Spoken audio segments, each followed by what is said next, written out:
छत्तीसगढ़ में चुनाव की रणभेरी बच चुकी है। चुनाव आयोग के सामने छत्तीसगढ़ के नक्सल प्रभावित जिले बस्तर में चुनाव करवाना खासी बड़ी चुनौती है। नक्सल प्रभावित बस्तर की 12 विधानसभा सीटों के लिए पहले चरण के तहत 11 नवंबर को वोट डाले जाने हैं, लेकिन नक्सलियों की चुनाव बहिष्कार की धमकी प्रशासन के सामने मुंह बाए खड़ा है। आयोग ने भी कमर कस ली है। सुचारू मतदान के लिए राज्य में अर्धसैनिक बलों की करीब 600 से भी ज्यादा कंपनियां तैनात की गई हैं।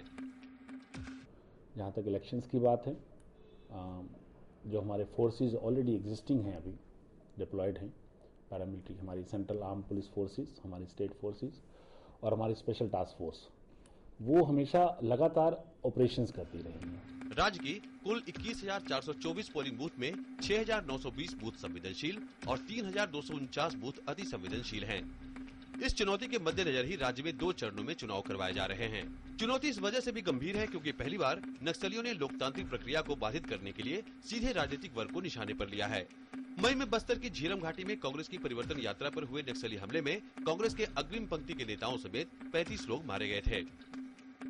बस्तर में इस बार 63% मतदान केंद्रों को संवेदनशील माना गया है।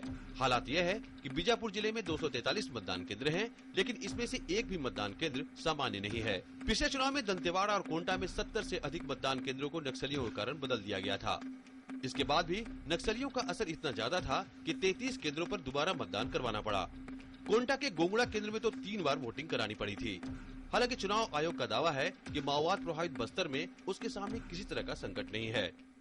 जाहिर है कि अगर उनका डिप्लॉयमेंट बहुत अच्छी तरह से किया जाए और जो जानकारियां हैं कहाँ कहाँ नक्सली ज़्यादा सक्रिय हैं उसके अनुसार अगर किया जाए तो ऐसा नहीं लगता है कि नक्सली बहुत कुछ करने में सक्षम हो पाएंगे। हालांकि इस बार बस्तर इलाके को विधानसभा चुनाव के मद्देनजर सुरक्षा बलों से पाट देने की योजना है।